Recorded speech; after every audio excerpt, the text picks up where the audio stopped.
Get ready with us. অনেকদিন পর কিন্তু আমরা একসাথে আবার রেডি হচ্ছি, আর না হলে তো তাড়াহুড়া ছাড়া আমাদের আর কিছুই থাকে না। এটা একদম নিউ, আজকেই আমি আনবক্সিং করছি।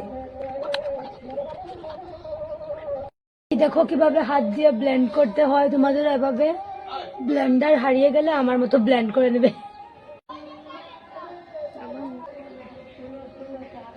আমার হাতের জাদু কেমন হচ্ছে গাইস, তোমরা কিন্তু কমেন্ট বক্সে জানাবে। হ্যাঁ,